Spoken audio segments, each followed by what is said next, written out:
Ladies and gentlemen, welcome to Northampton 360.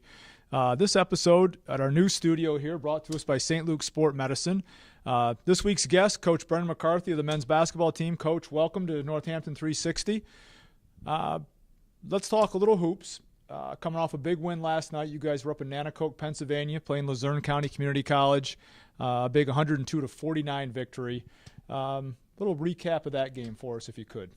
Yeah, we coming off a tough loss right before Thanksgiving break, so we had a little extra motivation.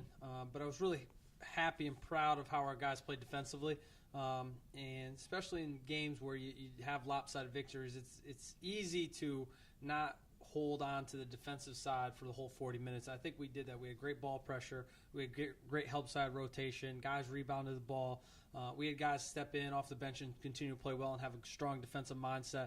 And that's something that we're really trying to move forward with and have an identity as a team for the rest of the season as one of the better defensive teams in the region. And it has to come every single night. Can't just be when we want to or here and there. And that's really what we're working on right now. Well, I know that was a big deal for you last year in the 23-7 season. Last year, one of the top-ranked teams in the country in field goal defensive percentage, and I know that's been a goal for you guys this year as well. Sitting at 4-3 right now overall, 4-1 in the region, 4-1 in the conference. The 4-3 a little deceiving in that two of those losses to Division II schools, both quality programs, especially with Niagara coming down out of Niagara Falls. How do you feel at this point, 7 games in? Have you guys kind of found your identity, or you're still searching for that? Yeah, it's definitely been a challenging schedule.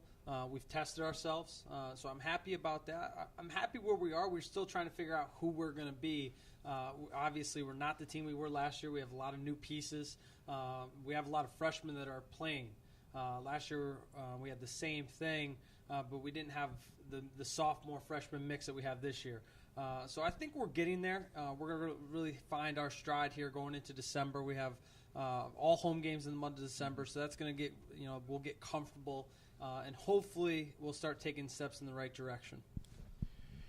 And obviously this week doesn't get any easier for you, coming off that win last night, as we mentioned, up at Luzerne.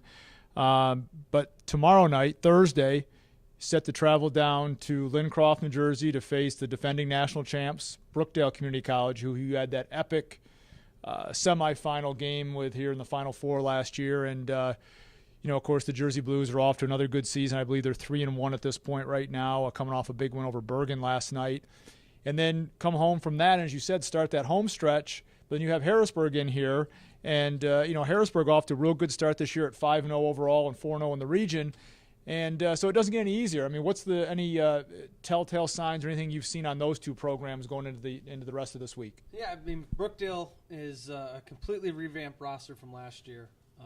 But once again, they're still the number one team in the country. They got a lot of talented players, so that's going to be a tough matchup. You're on the road, so there's a lot of factors going to play into that. I just hope that our guys can just continue, like I said, take a step forward, be strong defensively, because that hasn't been something we've been consistent at. Win or loss, can we just focus and work on what we're doing? And then everything will take care of itself. I really believe that as long as we continue on the path we're on. And the same thing goes with Harrisburg. I mean, they played us tough last year. We were fortunate to beat them twice last year. They're 5-0, 6-0 to start the year. They're very good. They haven't played as tough a schedule as we have, though. They've really just played EPAC teams and just conference games and haven't really, I don't think, been tested. So I think that'll be a good game for us. And it'll be a good game for them, too, because they're going to get a chance to play quality opponent in what we bring to the table. So it'll be interesting to see.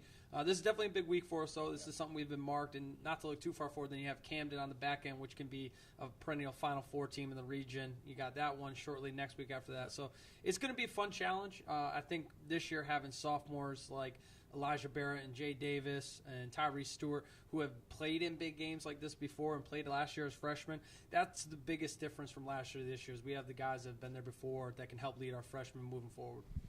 And I think, looking back on the program, what you've built over your time here, the other thing, you've mentioned this a couple times, but going into this home stretch now, once we get home from Brookdale tomorrow night and you go into this home stretch to finish the season, the other thing for us to rely on has been that home fan base that just a lot of the other junior colleges can't duplicate, what you've been able to duplicate here with, well over 200 plus fans here, some nights 300-400 fans in the stands. loud, and just a really great environment for junior college basketball here. And, hopefully we can get that same crowd support as we take that home stretch, and try to finish off this semester. So, Coach, we appreciate you taking the time to be with us today. I know we got a busy schedule and getting on the road to head down to New Jersey. So good luck this week, and we'll talk to you again soon. Thank you. Thanks a lot. Appreciate it.